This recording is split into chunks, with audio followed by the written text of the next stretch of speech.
हरे कृष्णा। आज भगवत गीता के 10वें अध्याय का महात्मा हम लोग श्रवण करेंगे, तो आप सब लोग ध्यानपूर्वक इसको सुनिए और कथा का लाभ लीजिए। भगवान शिव कहते हैं, सुंदरी आप तुम 10वें अध्याय के महात्मा की परम पावन कथा सुनो।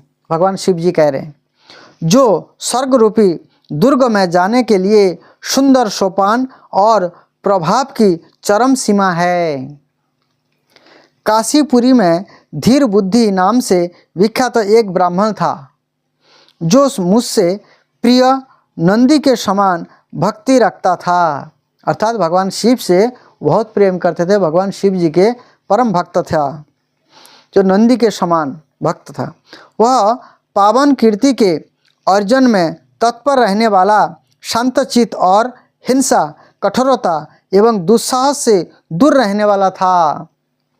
जितेंद्रिय होने के कारण वह निवृत्ति मार्ग में ही स्थित रहता था। दो मार्ग होते हैं, एक निवृत्ति मार्ग, एक प्रवृत्ति मार्ग। दो मार्ग है। यहाँ पर वह निवृत्ति मार्ग में रहते थे। उसने वेद रूपी समुद्र का पार पा लिया था, अर्थात वेद को पूरी तरह से वो समझ गया था। यह संपूर्ण शास्त्र के तात्पर्य का ज्ञाता था। इसका चित्त सदा मेरे ध्यान में संलग्न रहता था। यह मन को अंतरात्मा में लगाकर सदा आत्म तत्व का साक्षात्कार किया करता था। अतः जब वह चलने लगता, तब मैं प्रेमवश उसके पीछे दौड़ दौड़कर तथा उसे हाथ का सहारा लेता रहता था। भगवान शिव इतना प्रसन्न होते थे और उनके पीछे पीछे चले जाते थे और उनका हाथ का सहारा जो है शिव जी दौड़ दौड़ कर लेते थे। यह देख मेरे पार्षद भृंगी ऋषि ने पूछा, भगवान इस प्रकार भला किसने आपका दर्शन किया होगा?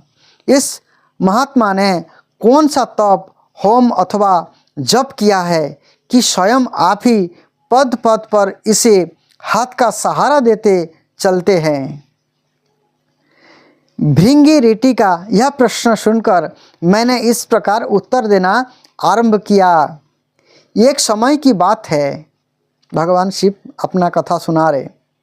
कैलाश पर्वत के पार्श्व मार्ग में पुन्नाक वन के भीतर चंद्रमा की अमृतमयी किरणों से धुली हुई भूमि में एक वेदी का आश्रय लेकर मैं बैठा हुआ था। भगवान शिव वहाँ पर बैठे हुए थे। मेरे बैठने के क्षण भर बाद ही सहसा बड़े जोर की आंधी उठी। वहाँ के वृक्ष की शाखाएं नीचे ऊपर होकर आपस में टकराने लगी। कितनी ही टहनियाँ टूट टूट कर बिखर गई। पर्वत की अविचल छाया भी हिलने लगी। इसके बाद वहाँ महान भयंकर शब्द हुआ, जिससे पर्वत की कंदराएं प्रतिबंधित हो उठी। तदुपरांत आकाश से कोई विशाल पक्षी उतरा, जिसकी कांति काले मेघ के अंधकार के समूह अथवा पंख कटे हुए काले पर्वत सा जान पड़ा था। इतना बड़ा पक्षी आया। पैरों से पृथ्वी का सहारा लेकर उस पक्षी ने मुझे प्रणाम किया। भगवान शिव को प्रणाम किया और एक सुंदर नवीन कमल मेरे चरणों में रखकर स्पष्ट वाणी में स्तुति करना आरंभ की। कमल ला करके भगवान शिव के चरणों में रखा और भगवान शिव जी का जो है उस पक्षी ने स्तुति की। पक्षी बोला, देव आपकी जय हो। आप चिदानंदमयी सुधा के सागर तथा जगत के पालक है। वास्तव में शिव जी जो है जगत का पालन पोषण करते हैं। इस संसार के जो मालिक है वो स्वयं भगवान शिव जी है। सदा सद्भावना से युक्त एवं अनासक्ति की लहरों में उल्लासित है। क्योंकि भगवान शिव को कोई चीज़ें नहीं चाहिए। भगवान इतना, क्योंकि सब चीज़ उन्हीं का है, तो वो किसी चीज़ों से जो है वो आकर्षित नहीं रहते हैं। इस प्रकार से एक भागवतम में कथा मिलता है, जब ब्राह्मण जो है तपस्या करते हैं, हवन करते हैं, हवन करके छोड़ जाते हैं। फिर जो है उस ब्राह्मण को सारे सोने की बेदी वगैरह सब दे देते हैं। ऐसे करके बहुत बड़ा कथा है। कुछ भी नहीं लेते, भगवान को कोई चीज़ की ज़रूरत भी नहीं रहती। भगवान शिव क्योंकि सारा संसार का मालिक है, उनको क्या चाहिए, सब कुछ उन्हीं का ही है, लेकिन फिर भी वो किसी चीज़ों में आसक्त नहीं रहते। वही बात यहाँ पर बता रहे हैं। सदा सद्भावना से युक्त एवं अनासक्ति की लहरों से उल्लासित है। आपके वैभव का कहीं अंत नहीं है। आपकी जय हो। अद्वैत वासना से परिपूर्ण बुद्धि के द्वारा आप त्रिविध मौलों से रहित है। आप जितेंद्रिय भक्तों के अधीन रहते हैं तथा ध्यान में आपके स्वरूप का सत्कार होता है। आप अविधामय उपाधियों से रहित, नित्य मुक्त, निराकार, निरामय, असीम, अहंकार शून्य, आवरण रहित और निर्गुण है। आपके चरण कमल शरणागत भक्तों की रक्षा करने में प्रवीण है। आपने भयंकर ललाट रूपी महासर्प की विष जला से आपने कामदेव को भस्म किया है।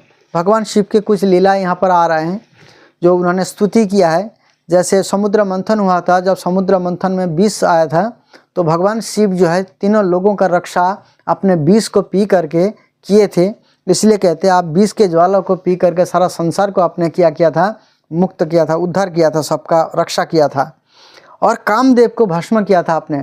जब कामदेव जी जो है भगवान शिव जी के पास आकर के शिव जी को तपस्या भंग करना चाह रहे थे तो भगवान शिव जो है तीसरे आंखों से जो है कामदेव जी को भस्म कर दिए थे। ये उनकी गलती नहीं थी कामदेव की, लेकिन भगवान का लीला था और माता पार्वती के कहने पर बहुत ज़रूरी था, इसलिए उनको जो है तपस्या भंग करा रहे थे। आपकी जय हो। आप प्रत्यक्ष आदि प्रमाणों से दूर होते हुए भी प्रमाण स्वरूप है। आपको बार बार नमस्कार है।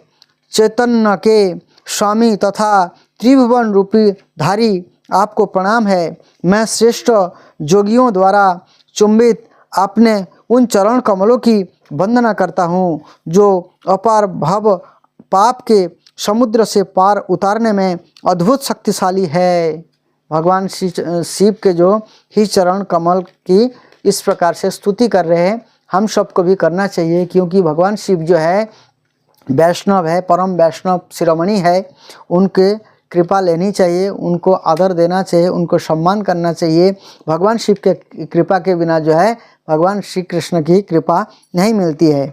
महादेव साक्षात बृहस्पति भी आपकी स्तुति करने की धृष्टता नहीं कर सकते हैं। सहस्त्र मुख वाले नागराज शेष में भी इतनी चातुरी नहीं है कि ये आपके गुणों का वर्णन कर सके। भगवान शिव जो है निर्गुण है, उनके गुणों का वर्णन कोई नहीं कर सकता।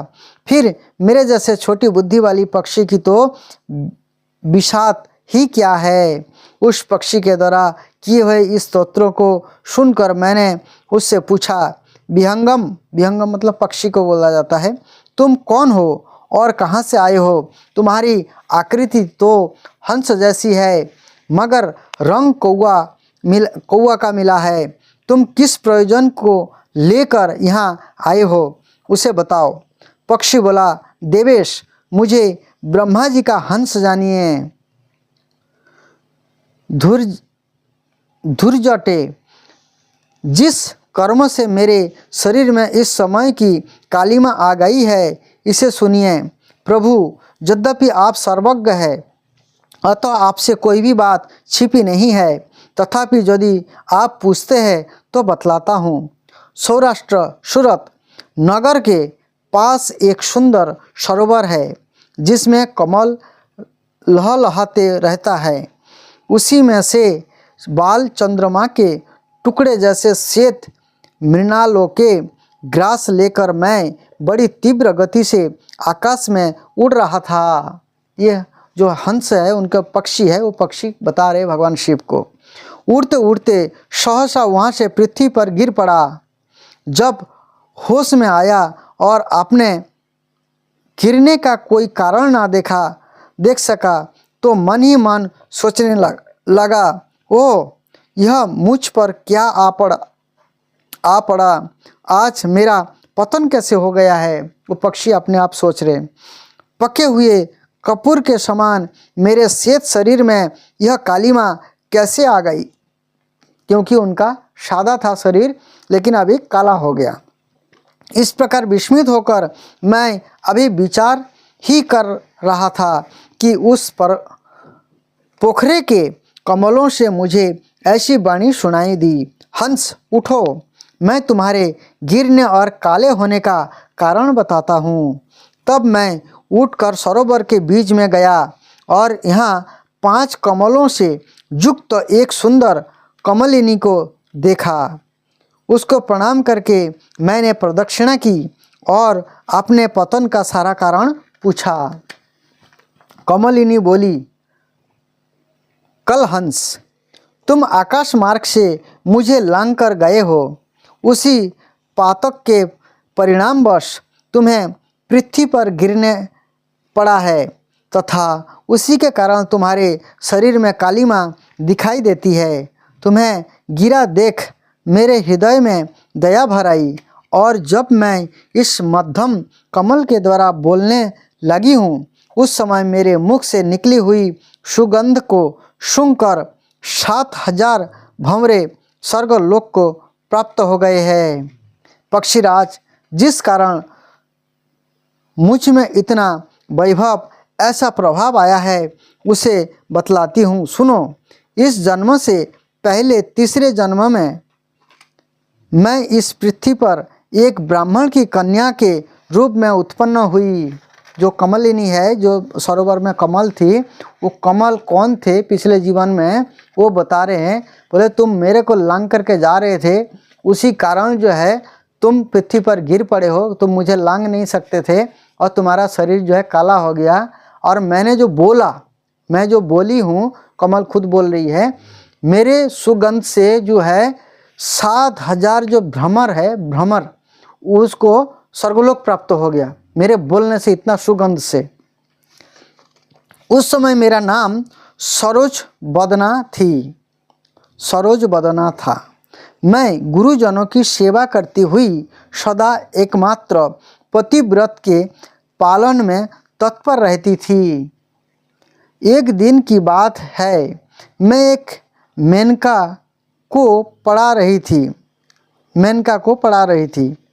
इससे पति सेवा में कुछ विलंब हो गया। इसी से पति देवता कुपित हो गए और उन्होंने श्राप दिया, पापिनी तू मैना हो जा। मरने के बाद यद्यपि मैं मैना ही हुई, तथापि पतिव्रत के प्रसाद से मुनियों के ही घर में मुझे आश्रय मिला। किसी मुनि कन्या ने मेरा पालन पोषण किया। मैं जिनके घर में थी, ये ब्राह्मण प्रतिदिन प्रातःकाल विभूति योग नाम से प्रसिद्ध गीता के 10वें अध्याय का पाठ करते थे। मतलब वो अपने पति सेवा में विलंब हो गया, क्योंकि एक मैना पक्षी होते हैं, उसको पढ़ा रही थी, तो उसलिए पति ने श्राप दे दिया। इसके बाद मरने के बाद उनको फिर पक्षी बनना पड़ा पति के श्राप के कारण। लेकिन एक ब्राह्मण के घर में उनका जन्म हुआ उस पक्षी के रूप में।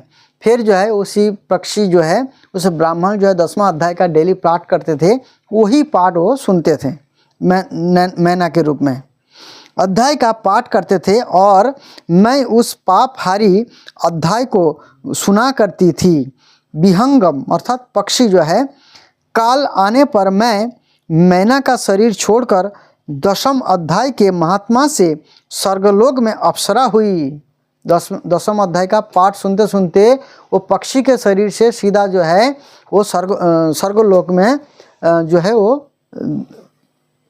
रानी, मतलब कन्या बनी, वहाँ पर स्वर्गलोक में अप्सरा हुई। मेरा नाम पद्मावती हुआ और मैं पद्मा की प्यारी सखी हो गई। पद्मा की प्यारी सखी हो गई। एक दिन मैं विमान से आकाश में विचर रही थी। उस समय सुंदर कमल से सुशोभित इस रमणीय सरोवर पर मेरी दृष्टि पड़ी और इसमें उतरकर जो ही मैंने जल क्रीड़ा आरंभ की तो ही दुर्वासा मुनि आ धमके। वहाँ पर दुर्वासा मुनि आ पहुँचे। उन्होंने वस्त्रहीन अवस्था में मुझे देख लिया। उनके भय से मैंने स्वयं ही एक कमलिनी का रूप धारण कर लिया। मेरे दोनों पैर दो कमल हुए, दोनों हाथ भी दो कमल हो गए और शेष अंगों के साथ मेरा मुख भी एक कमल हुआ। इस प्रकार मैं 5 कमल से युक्त हुई। मुनिवर दुर्वासा ने मुझे देखा। उनके नेत्र क्रोधाग्नि से जल रहे थे। ये बोला, पापिनी, तू इसी रूप में 100 वर्षों तक पड़ी रह। यह शाप देकर ये क्षण भर में अंतर्ध्यान हो गए। कमलिनी होने पर भी विभूतियों जोगाध्याय के महात्मा से मेरी वाणी लुप्त नहीं हुई है। मुझे लांघने मात्र के अपराध से तुम पृथ्वी पर गिरे हो। पक्षीराज, यहाँ खड़े हुए तुम्हारे सामने ही आज मेरे शाप की निवृत्ति हो रही है, क्योंकि आज 100 वर्ष पूरे हो गए। मेरे द्वारा गाए जाते हुए उस उत्तम अध्याय को तुम भी सुन लो। इसके श्रवण मात्र से तुम भी आज ही मुक्त हो जाओगे। यह कहकर पद्मिनी ने स्पष्ट एवं सुंदर वाणी में 10वें अध्याय का पाठ किया और वह मुक्त हो गई। इसे सुनने के बाद उसी के दिए हुए इस उत्तम कमल को लाकर मैंने आपको अर्पण किया है। इतनी कथा सुनाकर उस पक्षी ने अपना शरीर त्याग दिया। यह एक अद्भुत सी घटना हुई। वही पक्षी आप 10वें अध्याय के प्रभाव से ब्राह्मण कुल में उत्पन्न हुआ है। जन्म से ही अभ्यास होने के कारण शैशवावस्था से ही इसके मुख से सदा गीता के 10वें अध्याय का उच्चारण हुआ करता है। 10वें अध्याय के अर्थ चिंतन का यह परिणाम हुआ है कि वह सब भूतों में स्थित शंख चक्रधारी भगवान विष्णु का सदा ही दर्शन करता रहता है। इसकी स्नेहपूर्ण दृष्टि जब कभी किसी देहधारी के शरीर पर पड़ जाती है तब वह चाहे शराबी और ब्रह्म हत्यारा ही क्यों ना हो, मुक्त हो जाता है, क्योंकि गीता के प्रभाव ऐसा है। भगवान का जो देखना है, कृपा है, वो इस प्रकार का है, मुक्त हो जाता है। तथा पूर्व जन्म में अभ्यास किए हुए 10वें अध्याय के महात्मा से इसके दुर्लभ तत्व ज्ञान प्राप्त है तथा इसने जीवन मुक्ति भी पा ली है। अतः जब यह रास्ता चलने लगता है तो मैं इसे हाथ का सहारा दिए रहता हूँ। भृंगी रीटे, यह सब 10वें अध्याय की ही महिमा है। पार्वती, इस प्रकार मैंने भृंगी रीति के सामने जो पापनाशक कथा कही थी वही यहाँ तुमसे भी कही है। नर हो या नारी अथवा कोई भी क्यों ना हो, इस 10वें अध्याय के श्रवण मात्र से उसे सब आश्रमों के पालन का फल प्राप्त हो जाता है। तो इसीलिए भगवान शिव जो है वो केवल 10वें अध्याय का पाठ करता था। वही जो पक्षी था शरीर छोड़ने के बाद जो है वो भगवान के इतना प्रिय हो गए भगवान शिव के, तो भगवान शिव उनको हाथ का सहारा दिया करते थे दौड़ दौड़ करके। तो 10वें अध्याय का इतना महत्व है। भगवान शिव जो है इतना कृपा करते हैं। भगवान शिव जी को कृपा पाने के लिए, भगवान विष्णु की कृपा पाने के लिए 10वें अध्याय का हमें नित्य प्रतिदिन पाठ करना चाहिए। आप सब लोग हो सके तो प्रयास कीजिए और भगवत गीता पढ़िए, अपने मनुष्य जीवन को सफल बनाइए। हरे कृष्णा।